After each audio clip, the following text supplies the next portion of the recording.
I was standing in the grand ballroom at the St.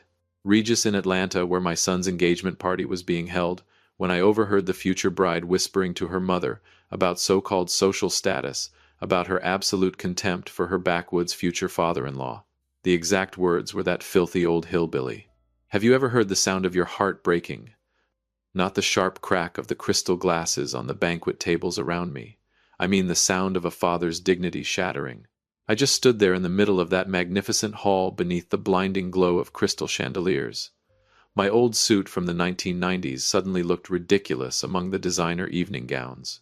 My hands, the same hands that had grown rough and calloused after 40 years of digging into the red soil of Georgia, were trembling.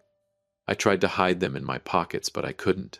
The smell of expensive perfume was suffocating. It was nothing like the scent of hay and damp earth after a summer rain on the farm. Cassandra Sterling stood there looking like an angel painted on a church ceiling. But the words coming out of those crimson lips were pure poison. She had no idea I was standing right behind her.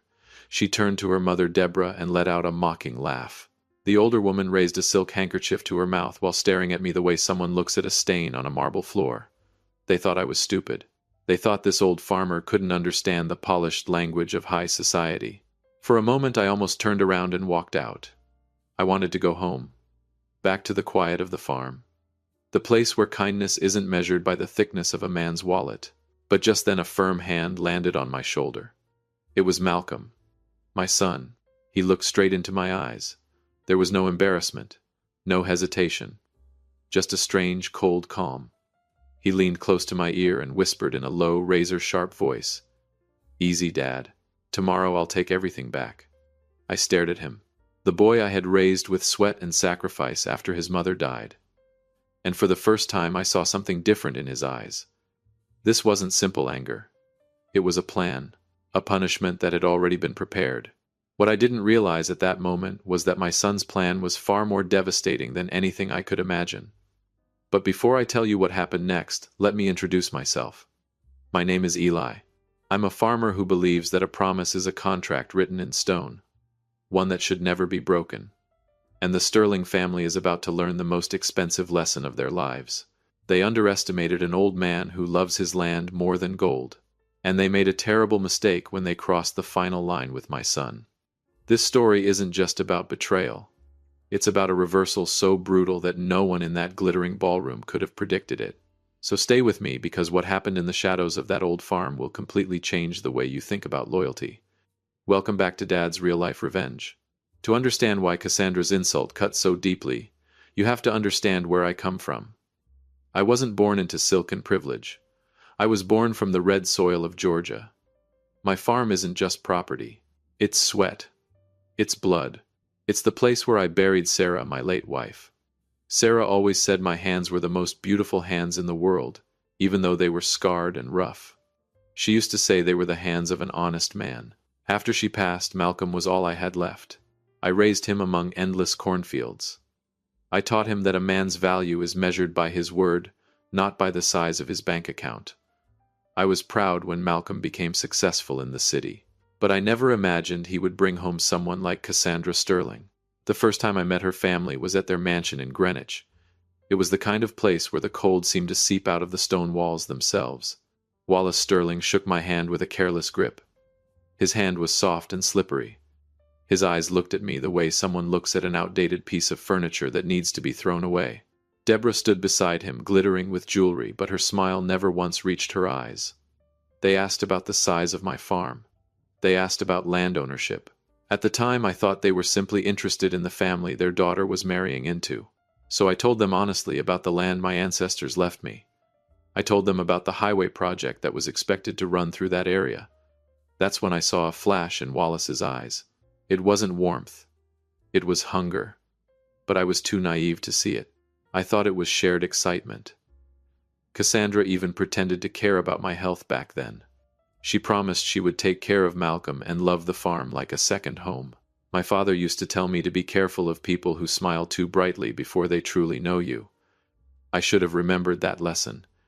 Instead, I let my son fall into the trap of a snake with flawless skin and a voice as sweet as honey. But out in the countryside, we have a way of dealing with snakes. We don't strike them immediately. We wait until they crawl completely out of their hole. I thought I was preparing for a wedding. In reality, I was preparing for a war of survival. And the question that haunted me was this: could a single old farmer stand against people who use money to bend the truth? And Malcolm, my own son, whose side was he really on in this game filled with lies? After that humiliating engagement party, Malcolm led me out to the parking lot. The Atlanta night was windy, but sweat was still running down my forehead. I wanted to yell at him. I wanted to demand an answer. I wanted to know why he had stood there and allowed that woman to insult his own father. But Malcolm didn't say a word. He guided me into the car and locked the doors. Then he pulled out a small voice recorder. His face was hard-carved like granite. He looked straight at me and said only one thing: "Dad, just listen." The recording began to play. There was a brief hiss of static, and then a familiar voice came through the speaker. Cassandra. Her voice was no longer sweet like honey. It was sharp, calculating. "That old man is a fool. He'll sign anything his son asks him to." Then came her laughter. Cold. The kind of laughter that makes your skin crawl. A moment later, Wallace's voice cut in. "We need that land for the highway development. Once he signs the power of attorney, 18% of the profit from this flip goes straight into our pockets." Cassandra replied with smug confidence. "Don't worry, Dad. Malcolm is completely under my control. After the wedding, that farm will belong to the Sterling family." It felt like an invisible hand was tightening around my throat. They didn't want to welcome a father into their family. They wanted to swallow the land that Sarah had spent her entire life caring for. To them, I was nothing more than a cheap pawn on their banquet table. The blood in my veins began to boil. My anger started to push past the pain. I turned to Malcolm. "When did you find out about this?" Malcolm gripped the steering wheel so tightly his knuckles turned white. He admitted he had suspected something for a long time. He had secretly planted recording devices in Wallace's office and in Cassandra's private room. That was the moment I realized my son wasn't weak. He had been quietly enduring the humiliation, collecting evidence. He wasn't just protecting the farm. He was protecting our family's honor. He told me the Sterling family had forged countless documents to steal land from other poor farmers. That night I couldn't sleep. I stared at my calloused hands. Those people believed money could buy anything.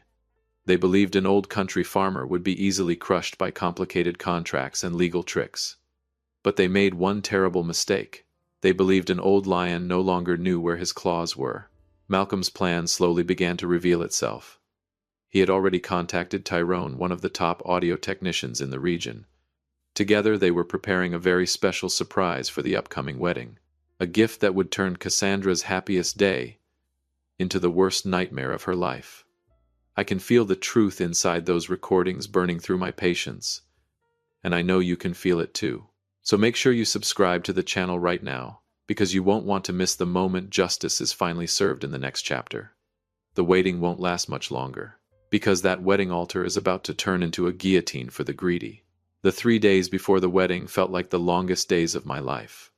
I went back to the farm. I stood in front of Sarah's grave and whispered to her that I would protect everything we had built together. Malcolm wasn't with me anymore. He was in the city finishing the final pieces of the plan. I met Tyrone at a small roadside diner. Tyrone was a young man with sharp eyes and the kind of hands that seemed like magic when he worked with electronics. He was the AV technician the Sterling family had hired to handle the sound and lighting for their $1 million wedding. They hired him because he was the best. But what they didn't know was that he had been Malcolm's closest friend since college. Tyrone slid a tablet across the table toward me. He smiled, but there was anger burning behind his eyes. On the screen he showed me how he had already accessed the presentation system at the St. Regis Hotel. He had quietly embedded the incriminating recordings right into the middle of the romantic video montage about Malcolm and Cassandra's love story. The bomb had already been planted. All it needed now was a single button. Tyrone told me something else. The Sterling family had even prepared a fake contract.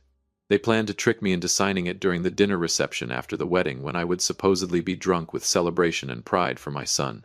The document would immediately transfer 18% of the farm's value to them before the highway project was publicly announced. Their greed had no limits. It was like a black hole that swallowed every trace of morality. I looked at the guest list.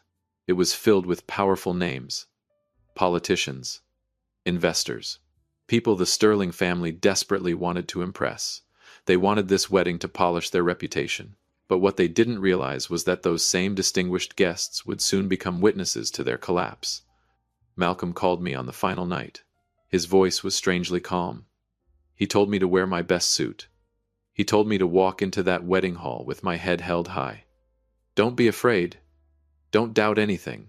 Later that night, I sat alone on the dark porch of the farmhouse. The cornfields whispered in the wind. I knew that after tomorrow, our lives would never be the same again. Our honor would be washed clean by the truth. But I still felt a chill run down my spine when I imagined the moment that truth would explode in front of dozens of powerful figures and hundreds of camera lenses.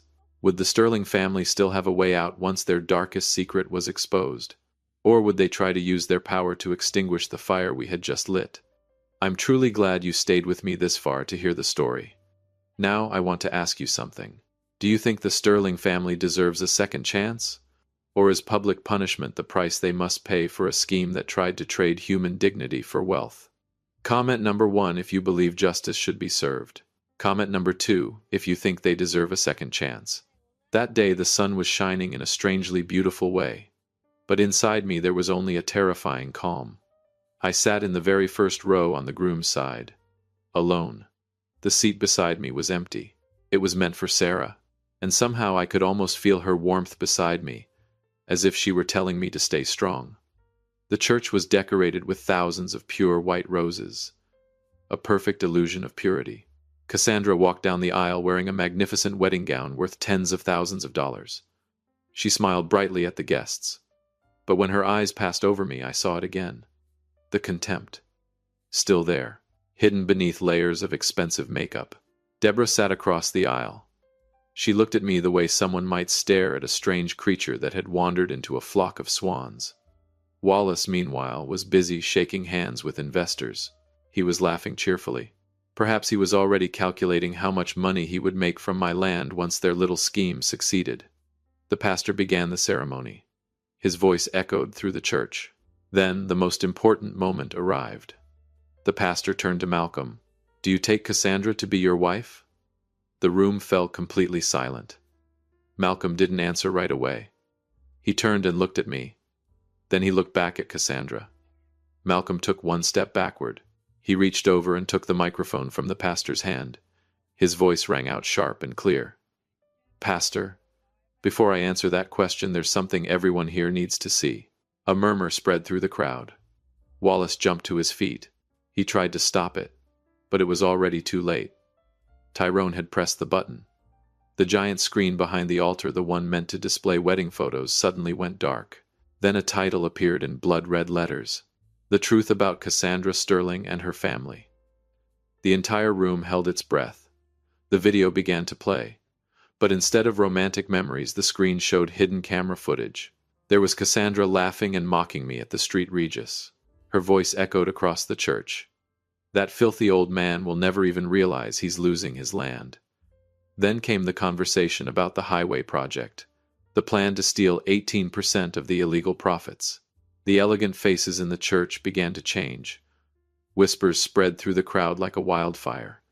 Cassandra stood frozen in place. The bouquet slipped from her hands and fell onto the stone floor. White petals were crushed under the feet of guests who were beginning to panic. Her face turned from pale to gray. Humiliation slowly seeped into every inch of the arrogant woman standing at the altar. I could almost feel the satisfaction building in the room as the lies were exposed. This was the moment when the truth stopped being just words. It became a death sentence for the Sterling family's reputation. But the collapse had only just begun. The entire church exploded in shock. Guests in expensive suits jumped to their feet. The murmurs that had begun as whispers quickly turned into angry shouting. The admiration people once had for the Sterling family vanished in an instant, replaced by looks of pure contempt. Wallace Sterling rushed toward the technical booth. He was screaming, demanding that the screen be shut off. But Tyrone had already disappeared after locking the entire system. The images on the screen continued to play. Now they showed forged contracts with carefully manipulated signatures. Proof of how the Sterling family had pushed dozens of farming families into ruin long before they ever came after me. Deborah could barely stand. She clutched the back of a chair as her expensive silk handkerchief slipped from her hand and fell to the floor. She tried to hide her face from the camera flashes erupting from the journalists among the guests. The pride of a high society lady had completely dissolved. In the middle of that chaos, Cassandra suddenly collapsed to her knees. Her magnificent wedding gown now looked like a cocoon trapping the liar inside it. She crawled toward Malcolm, crying hysterically, "Malcolm, please. It's all a misunderstanding. I was forced into it." But Malcolm stepped back. There was no trace of love left in his eyes, only deep disgust. His voice echoed through the church. "You never loved me. You only loved my father's land. You weren't marrying me. You were marrying 18% of the profit from that highway project." At that moment, a middle-aged man stood up from the back row. It was Philip Wells, a famous attorney known throughout the state as the iron arm of the prosecution. He calmly walked toward the pulpit. No one had invited him. But the moment he stepped forward, the entire room fell silent. Philip looked directly at Wallace Sterling. His voice was calm but heavy with threat. "What I just witnessed here is not simply a romantic scandal. It constitutes attempted large-scale fraud and document forgery under state law. As a prosecutor, I cannot ignore something like this," Wallace stammered. "You think you can threaten me, Wells?" Only smiled coldly. Then he pulled out his phone. "I called the county police 10 minutes ago. They're already waiting at the front gate." I stood there, staring at the ruins of $1 million wedding. I didn't feel triumph. I felt something else. A strange kind of peace. At last, the truth was no longer buried beneath the red soil of Georgia. But what I didn't realize yet was that my son's plan was even more devastating than this. He didn't just want the Sterling family to lose face. He wanted them to pay with their freedom. The sound of police sirens wailed outside the church. It tore through the suffocating air of the ceremony. The heavy oak doors were pushed open and a group of state troopers stepped inside with cold expressions. There would be no mercy here. No special treatment for the wealthy. Cassandra was still kneeling on the floor. She looked up at the uniformed officers with hollow, stunned eyes. The small crown on her head had slipped to one side. Strands of her golden hair were sticking to her face, damp with sweat and tears. She no longer looked like a bride. She looked like a criminal cornered at the end of the road. Wallace Sterling made one final attempt to reclaim his authority. He shouted loudly, "Do you have any idea who I am?" But one of the officers stepped forward. He didn't say a single word. He simply pulled out a pair of shining steel handcuffs. The cold click echoed through the church as they locked around Wallace's wrists. That sound marked the end of an empire built on deception. Deborah let out a scream and collapsed to the floor. But no one rushed to help her. The guests who had once crowded around the family with flattery were now stepping away as if avoiding a contagious disease. They were afraid of being connected to the scandal, afraid their own names might appear in the headlines alongside these fraudsters. The loyalty of high society is often as fragile as an eggshell. I watched as the officers began escorting Cassandra away. Two of them lifted her to her feet. Her magnificent wedding gown dragged across the floor, catching on broken flower vases and soaking up spilled water. The white fabric was now smeared with dirt and stains. Cassandra screamed Malcolm's name. She begged for forgiveness. But Malcolm stood where he was, his arms folded across his chest, his face calm and still like the surface of a quiet lake. He had waited 735 days for this moment. 2 long years of living inside a lie, all to prepare a single decisive strike. He watched Cassandra being pushed into the police car without blinking. Philip Wells walked over and stood beside me. He placed a hand on my shoulder and spoke softly. "Mr. Eli, it's over." I nodded, but my heart still felt heavy. Justice had arrived. Yet the price for it was the loss of the naive trust I once carried in this world. The Sterling family was led away through a storm of camera flashes.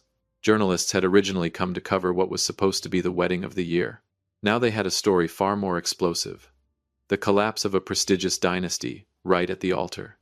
But what I didn't realize at that moment was that my son's plan was even bigger than this. Malcolm didn't just want them arrested. He had already prepared other witnesses. people who had been victims just like me, but who had never had a voice. This was an expensive lesson for anyone who believes they can step on the poor to climb higher. Tell me honestly, did you feel a sense of satisfaction when those handcuffs snapped shut on Wallace's wrists? If you've stayed with this story until now, do us a quick favor. Hit subscribe. A lot of people watch without doing it, but it costs you nothing, and it helps you stay updated with the newest and most powerful stories on this channel. And if you think the drama ended here, you're mistaken. What you just saw was only a small part of the Sterling family's plans. The real trial will reveal the whole truth. The scandal at the St. Regis wedding wasn't just another piece of entertainment news. It was more like a small crack in a massive dam. And once that crack split open, the truth began pouring out like a flood. When the Sterling family was taken into the police station, they still believed money and influence could make everything disappear. But they were wrong. Malcolm had prepared a much larger network of justice than I had ever imagined. When news of Cassandra's arrest spread across social media, other victims began to appear. People whose voices had once been silenced by confidentiality agreements and threats from the Sterling family's lawyers. The first to come forward was Candace White, a thin woman with tired eyes full of sorrow. She had once owned a small farm in Savannah. The Sterling family had used tactics similar to the ones they tried on me to force her to sell her land for a fraction of its value. When she refused, they staged a legal dispute that eventually bankrupted her. After her came 4 more families. They gathered together under the guidance of attorney Philip Wells. They carried stacks of old documents, fragments of evidence they had protected for years, hoping that someday justice might finally arrive. I sat in the courthouse waiting room and watched those farmers. In their faces I saw myself, calloused hands, wrinkled skin marked by years of hard work. None of us were people chasing fast wealth. We only wanted to protect the land that had fed our families for generations. The trial unfolded under intense public scrutiny. Wallace Sterling tried to remain calm, but his hands trembled constantly as he listened to the powerful testimonies against him. Cassandra, on the other hand, was completely broken. The elegance of a wealthy socialite had vanished. She sat there hunched over, facing the very people she once called filthy country peasants. One by one, the recordings Malcolm had collected were played in court. Every conversation, every scheme, every calculation. The illegal 18% profit they planned to steal was laid out piece by piece. The judge stared at the Sterling family with the sternest expression I had ever seen. He said their greed had blinded their morality, and the price they would pay would match the pain they had inflicted on others. As I watched the scene unfold, a chill ran down my spine. Truth carries a terrifying kind of power when it is finally brought into the light. It doesn't just punish the guilty, it heals the wounded. But what amazed me most was that my son's plan didn't end there. Malcolm wasn't only trying to reclaim our land. He had secretly arranged for every dollar stolen by the Sterling family to be redirected into a fund that supports farmers who lost their land through illegal seizures. The air inside the courtroom was thick with tension. The ticking of the clock on the wall sounded like the nervous beating of a frightened heart. Wallace Sterling sat there. No elegant suit. No powerful threats. He looked as if he had aged 10 years overnight. His face was gray like cold ashes. Deborah kept sobbing quietly into her handkerchief, but no one felt the slightest sympathy anymore. Cassandra sat completely still. Her eyes were fixed on her hands locked together by a pair of steel handcuffs. Those same hands that only weeks earlier had dreamed of diamonds and millions of dollars from their land scheme. The judge cleared his throat. The entire courtroom fell silent. Then he began to read the verdict. Each word echoed through the room like the strike of a hammer sealing the coffin of greed. For the charges of organized fraud, forgery of official documents, and conspiracy to seize property on a large scale. He paused. Wallace Sterling, 12 years in prison. No bail. A broken sound escaped Wallace's throat as he collapsed forward onto the table. Deborah Sterling, 8 years in prison as an active accomplice. And finally, Cassandra Sterling for orchestrating the romantic deception used to carry out the scheme, 10 years in prison. Cassandra screamed and collapsed. She looked toward Malcolm with one final desperate plea in her eyes. But my son remained standing. His gaze was cold and steady, like a god of justice delivering judgment. He didn't turn away. He wanted to witness the fall of the person who had once mocked his father. All of the Sterling family's illegal assets were frozen. Their mansion in Greenwich would be auctioned off to compensate the victims. The highway project would still move forward, but now the 18% profit would no longer flow into the pockets of fraudsters. Instead, it would be distributed among the farming families who had spent their lives protecting their land. I looked out through the courthouse window. Golden sunlight stretched across the ground.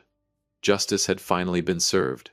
Those who believed money could bend the truth had learned the most expensive lesson of their lives. A person's honor is not something that can be bought or sold. Malcolm didn't just reclaim justice for me. He forced the entire financial world to tremble before the power of the truth. He proved that a farmer and his son could shake an entire empire, if they had enough patience. The sound of the judge's gavel was still echoing in my mind as we drove back to Georgia. The iron gates of the farm appeared under the golden light of sunset. The smell of soil and dry grass wrapped around me like the warm embrace of an old friend. I took a deep breath. This was what freedom truly felt like. Malcolm never went back to the city. He decided to stay and rebuild everything with me. The farm was no longer threatened by the shadows of greedy people. The highway project had been adjusted. We didn't sell the land. Instead, we partnered with the developers to turn the place into a sustainable agricultural model. One afternoon, Malcolm brought someone home. Her name was Emily. She was a teacher at the local elementary school. Emily had gentle eyes and hands that weren't afraid to touch the soil. She looked at the farm with genuine respect. Not because of its million-dollar value, but because of the stories and the sweat that had been poured into this land. I watched the two of them walking together through the fields, and somehow I knew Sarah was smiling from above. We had protected her legacy. We had proven that kindness can defeat cunning. If something feels wrong, it probably is. Never ignore your instincts. Trust yourself even when the whole world tries to make you doubt. Protecting what belongs to you is not selfish. It's dignity. And never be afraid to stand up for the truth, no matter how powerful or wealthy your opponent may be. Life can be cruel sometimes, but it is always fair to those who endure. The Sterling family lost everything because they underestimated the very values that matter most. And we regained everything because we never abandoned our roots. Do you think this is the most satisfying ending possible? If you enjoyed this story, join our community by hitting the like button and subscribing to the channel. Many people watch without doing it, but it costs you nothing and it helps you stay connected to the most powerful and authentic stories. Stories where truth quietly defeats deception. Stories where patience, strategy, and courage bring justice to broken families. And as always, thank you for being part of this space. Thank you for listening. Stay strong on your own path. Goodbye for now, and I'll see you again in the next story on Dad's Real Life Revenge.